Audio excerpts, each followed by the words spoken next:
NYU news, देश की बात देश के साथ। नमस्कार दोस्तों, मैं परीक्षित शर्मा आज आपका स्वागत करता हूं NYU न्यूज में। आज मेरे साथ खास बातचीत में मेरे साथ रहेंगे बार काउंसिल ऑफ दिल्ली के सेक्रेटरी श्री विष्णु शर्मा।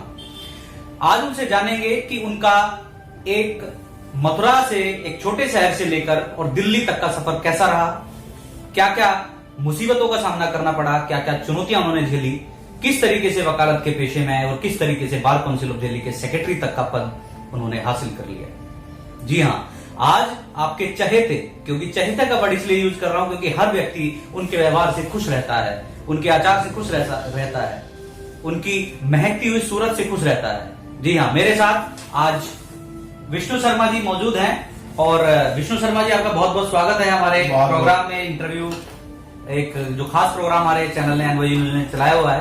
पहले तो सबसे पहले प्रश्न ये रहेगा कि आप मथुरा के किस शहर से बिलोंग करते हैं, किस गांव से बिलोंग करते हैं? बहुत बहुत धन्यवाद परीक्षित जी, जो आपने मुझे एक लायक समझा कि इंटरव्यू लेने के लिए आप यहाँ पे आए। मैं मथुरा जिले के अंदर वृंदावन शहर है जी, श्री बांके बिहारी जी का धाम है जी। मैं वृंदावन बांके बिहारी जी के बिल्कुल सानिध्य में पला बड़ा हुआ हूँ जी। और वृंदावन में राधा वल्लभ जी मंदिर के सामने मेरा घर है, जहाँ से मैं बिलोंग करता हूँ। तो आपने जैसे प्राइमरी शिक्षा ग्रहण करी, फिर जूनियर हाई स्कूल, फिर उसके बाद में अलग अलग शिक्षाएं ली, तो LLB करने का मन कहाँ से आपका हुआ कि LLB करेंगे, वकील बनेंगे, लोगों को न्याय दिलाएंगे? कहाँ से आपको प्रेरणा ये मिली? देखिए, मेरे परिवार में हमारे मामा जी, मामी जी, बहन भाई, हम 4 भाई बहन हैं, हम चारों भाई बहन वकील हैं जी। मेरे ब्रदर इन लॉ अभी डिस्ट्रिक्ट जज हैं। तो घर के अंदर इस तरीके का माहौल था, लीगल फील्ड में काफी सारे लोग थे। मैं यहाँ 2009 में मैंने अपना रजिस्ट्रेशन कराया और वकालत शुरू की। वकालत करने के टाइम जब मैं यहाँ पे आया तो मुझे लगा कि ये फील्ड एक ऐसा फील्ड है कि आप इस फील्ड के अंदर अपना भरण पोषण के साथ एक समाज के प्रति जिम्मेदारी निभा सकते हैं और समाज का बहुत सारा काम कर सकते हैं अपने व्यवसाय के साथ। तो ये यहाँ आया, यहाँ आने के बाद मैंने ये प्रोफेशन। देखिए, LLB करना और फिर उसके बाद में प्रेरणा आपके परिवार वालों से मिलना और आप आ गए प्रोफेशन में। लेकिन आने के बाद में, क्योंकि परिवार वाले भी सब अपने ही प्रोफेशन से मतलब रखते हैं, तो आपको शुरू से लेकर आखिरी तक की जो बुलंदी आपने हासिल की है आज जिस पद पर आप हैं, या इस पद से पहले भी आपके पास बहुत बुलंदियां थी, तो इसका श्रेय या ये मेहनत जो आपने की है ये किस तरीके से की है? क्योंकि एडवोकेट्स का चैनल है और नए नए एडवोकेट्स को देखते हैं, जो नए अधिवक्ता आ रहे हैं, तो उनके लिए क्या ऐसी स्टोरी है जो उनको प्रेरित करेगी आगे बढ़ने के लिए? उनको देखिए, मैं अपने जितने भी आज इस इंटरव्यू को देखेंगे या बाद में देखेंगे, उनसे एक ही चीज मैं कहना चाहता हूं कि इस लीगल प्रोफेशन में जब आप एंटर करते हैं तो आपका एक ही ध्येय होना चाहिए, और वो ध्येय होना चाहिए कि मैं कितनी ईमानदारी के साथ इस प्रोफेशन की डिग्निटी को बरकरार रखूं। ये एक एलीट क्लास प्रोफेशन है और इस प्रोफेशन में आप जितनी मेहनत करेंगे, मुझे लगता है कि भगवान आपको उतना ही यश देगा और यश के साथ आप बाकी चीजें भी आप हासिल कर पाएंगे। रही बात कि इस प्रोफेशन का श्रेय, इस सफलता का श्रेय, तो मैं कहना चाहूंगा कि मेरे माता पिता, मेरे दादा दादी और जो भी मेरे साथ मेरे मित्रवर रहे, मेरे संगी साथी रहे, उन सभी ने मेरे जिस समय मुझे स्ट्रगल में था, मेरे लिए बहुत सारी मुश्किलें थी लीगल प्रोफेशन में। मैं जब आया उसके बाद से लेके करीब 2-3 साल तक ऐसा टफ टाइम था कि 12-12 घंटे काम करने के बाद भी इस प्रोफेशन के अंदर उतना आपको रेसिप्रोकेशन नहीं मिल पाता कि आप अपना परिवार चला सकें, आप अपने सारी चीजें फुलफिल कर सकें। तो सुबह 9 बजे स्टार्ट करने के बाद 11-12 बजे तक ड्राफ्टिंग करना, बाकी क्लाइंट्स के साथ डील करना, कोर्ट जाना और बहुत सारी चीजें हैं। वो मुझे लगता है कि मैक्सिमम आप अपना टाइम इस प्रोफेशन में देंगे, मेहनत से देंगे, तो आपको जरूर सफलता मिलेगी। हो सकता है थोड़ा देर से मिले, लेकिन मैं ये कहता हूं कि ये प्रोफेशन उन लोगों के लिए बहुत ज्यादा एक पावरफुल टूल है। यदि वो चाहते हैं कि बहुत ज्यादा सफलता मिले तो बहुत ज्यादा मेहनत करनी पड़ेगी। तो जिस तरीके से आपने बताया कि श्रेय आप माता पिता को देना चाहते हैं, स्ट्रगल भी आपने की और बदले में कुछ नहीं आता 12-12 घंटे मेहनत करने पर। अभी आप एक पद पर हैं, सम्मानित पद पर हैं, आप बहुत कुछ कर सकते हैं अपनी फ्रेटर्निटी के लिए। नए नए जो हमारे भाई बहन आ रहे हैं इस प्रोफेशन में उनके लिए जी, फंड भी एलोकेट होने वाला है 50 करोड़ का जी। क्या नीति और क्या आपकी सबसे पहली पॉलिसी होगी जो सबसे पहले आप हमारे लिए अधिवक्ताओं के लिए देंगे? देखिए, 50 करोड़ का जो फंड जिसके बारे में बात हो रही है, जिसके बारे में हमारे सीएम, दिल्ली के सीएम माननीय श्री अरविंद केजरीवाल जी ने हमें जो एडवोकेट्स के लिए फंड एलोकेट किया है, मैं उस संबंध में कुछ चीजें आपको बताना चाहूंगा। सबसे पहले तो यह है कि जो पिछले कई दशक से ये बातें चल रही हैं कि अधिवक्ता समाज को एक सिक्योरिटी दी जाए, और वो सिक्योरिटी किस तरीके से दी जाए, उनके परिवार में अगर कोई व्यक्ति किसी कोई परेशानी में है, कोई दिक्कत है, कोई हॉस्पिटलाइज्ड है, तो उनको कम से कम एक सोशल सिक्योरिटी का दायरा उनके आगे रखा जाए। तो मैं आपको एक विश्वास दिलाता हूं कि 15 जुलाई तक इस तरीके का एक हम काम कर रहे हैं कि दिल्ली में हमारे जो अधिवक्ता हैं, जो जिन्होंने वेरिफिकेशन फॉर्म भरा है, जो वेरीफाइड एडवोकेट्स हैं, जो प्रॉपरली टोटल हमारे एडवोकेट करीब 92,000 प्लस हैं, लेकिन उनके अंदर से जो वेरीफाइड एडवोकेट हैं, हम उनके लिए एक मेडिकल इंश्योरेंस का और टर्म इंश्योरेंस का मैं आपको एक विश्वास दिलाता हूं कि 15 जुलाई तक हम करीब एक इस तरीके का ढांचा तैयार कर देंगे जिससे कि कम से कम 10 लाख रुपए का मेडिकल इंश्योरेंस एक एडवोकेट को और उसके परिवार को मिले, उनकी पत्नी और उनके बच्चे को मिले, और उसके अलावा जो उनके टर्म इंश्योरेंस का कोई आकस्मिक अगर कोई इस तरीके की प्रॉब्लम आती है तो उसमें उनके परिवार को कम से कम हम एक ऐसा अमाउंट दे पाए जो अमाउंट उनको करीब 15 लाख का एक टर्म इंश्योरेंस का एक अमाउंट हम उनको दे पाए। ये तो हो गया एक सोशल सिक्योरिटी के लिए। दूसरा, बार काउंसिल के बारे में लोग कहते थे कि बार काउंसिल के अंदर हम लोग ट्रांसपेरेंसी नहीं है, तो आप देखेंगे कि अगस्त में ये जो कमेटी नहीं आई है, 3 अगस्त से चार्ज लिया है as a honorary secretary of bar council Delhi. मैं ये कहना चाहता हूं कि हम बहुत जल्दी जितना भी हमारा अकाउंट्स का फाइनेंशियल डेटा है, हम ऑनलाइन हमारे जितने मेंबर हैं उनके आगे हम अपनी वेबसाइट पर रखेंगे, और उसके अलावा हमारा आयकर रिन्यू का, हमारे एनरोलमेंट का प्रोसीजर, हमारा मेडिकल का प्रोसीजर और हमारे वेलफेयर की स्कीम्स का प्रोसीजर हम सब कुछ ऑनलाइन करेंगे। और maybe within a week आप देखेंगे कि हम वेलफेयर स्कीम के बाबत मैं ये आपको बताना चाहता हूं कि हम जितने भी डिस्ट्रिक्ट कोर्ट्स हैं वहां पर अभी हम बहुत जल्दी वेलफेयर स्कीम्स के लिए कैंप लगा रहे हैं। मैं आपके माध्यम से हजारों लाखों जो हमारे अधिवक्ता आगे इस वीडियो को देखेंगे उनको बताना चाहता हूं कि आप वेलफेयर की स्कीम के मेंबर हैं, लेकिन हम लोग दिल्ली में 50 रुपया सालाना, 50 रुपीज पर ईयर जो वेलफेयर का जब आपने एनरोलमेंट लिया जी 10 साल के लिए हम लेते हैं, उसके बाद आप लोग वेलफेयर का पेमेंट जमा नहीं कराते। जमा इसलिए नहीं कराते, कई लोग भूल जाते हैं, कई लोगों को इंटीमेशन नहीं आती, कई लोगों को रिमाइंडर नहीं होता, कई लोगों को पता नहीं होता कि जमा कराना है कि नहीं कराना। लेकिन ये बहुत इंपॉर्टेंट है। अगर आप वो 50 रुपीज पर ईयर वेलफेयर का जमा नहीं कराएंगे तो वेलफेयर स्कीम के अंतर्गत आपको जितने भी लाभ मिलने वाले हैं बार काउंसिल से वो नहीं मिलेंगे। तो इसलिए अमाउंट इतना छोटा है 50 रुपीज पर ईयर का। हम इसका एक कैंप लगा रहे हैं दिल्ली के 6 डिस्ट्रिक्ट कोर्ट के अंदर, और साथ में बाकी जो टैक्स बार एसोसिएशन है, सेल टैक्स है, कश्मीरी गेट है, वहां पर भी हम, क्योंकि वहां पर भी हमारे अधिवक्ता साथी काम कर रहे हैं, उनको भी हम बताएंगे कि आपकी भी एक जिम्मेदारी है कि आप वेलफेयर का एक अमाउंट जमा करें, और आप जो भी भविष्य में कभी कोई दिक्कत परेशानी आती है तो आपको उसका लाभ मिल सके। जी, पेक्यूनरी जुडिक्शन के लिए भी आपने बहुत काम किया।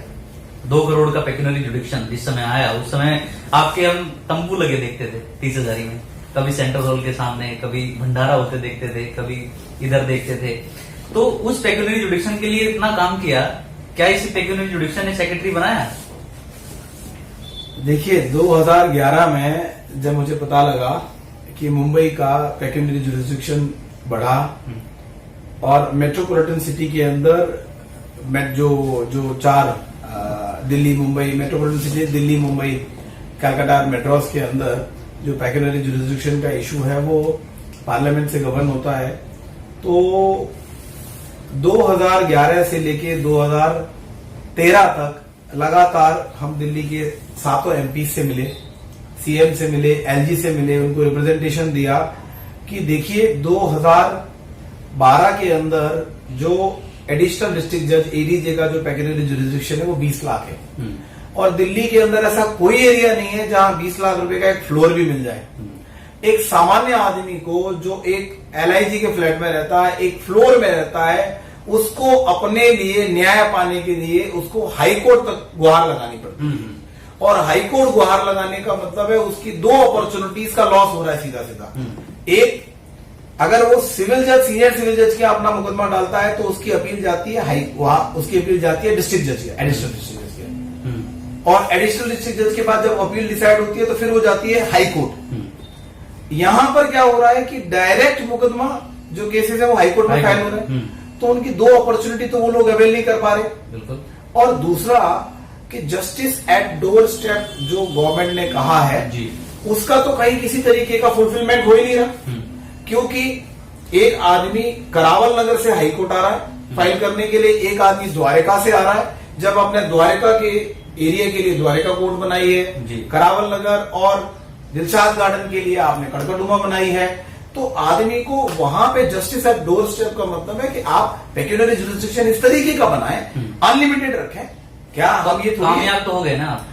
देखिए, मैं समझता हूं कि कामयाबी मिली है, लेकिन आधी कामयाबी है और 2 करोड़ का जो जुरिसडिक्शन है डिस्ट्रिक्ट कोर्ट के लिए मैं उसको पर्याप्त नहीं मानता और मैं अभी भी इसी दिन का इंतजार कर रहा हूं कि डिस्ट्रिक्ट कोर्ट के पास अनलिमिटेड जुरिसडिक्शन आना चाहिए, जैसा दिल्ली के आसपास नोएडा में है, गाजियाबाद में है, गुड़गांव में है, अलवर में है, भिवाड़ी में है, दिल्ली में नहीं है। तो ये मैं इस चीज को मानता हूं कि हमारे यहाँ के जो नागरिक हैं उनको वो समान अधिकार नहीं मिल रहे जो आसपास के जिलों में है और जगह में। दिल्ली की अदालतों के 3 अभी जो न्यायाधीश हैं, चार न्यायाधीश वो हाईकोर्ट जा रहे हैं।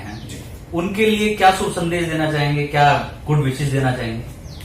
देखिए, दिल्ली के सभी एडवोकेट्स के लिए बहुत बड़े गौरव की बात है कि दिल्ली में जो हमारे डिस्ट्रिक्ट जजेस हैं वो हाई कोर्ट उनका एलिवेशन हुआ है और ये हम लोगों के लिए बड़े हर्ष की बात है कि ये उन डिस्ट्रिक्ट जजेस को सेलेक्ट किया गया है जिनको बार काउंसिल, बार एसोसिएशन और दिल्ली के 1 लाख एडवोकेटों का अथाह प्रेम मिला और उनका जो जस्टिस डिलीवरी सिस्टम रहा वो इतना सराहनीय रहा कि हमारे जो honourable chief justice of Delhi high court है जस्टिस राजेंद्र मेनन, उन्होंने उनका नाम रिकमेंड किया और हमारे कॉलेजियम ने उनके नाम को अप्रूव्ड किया है।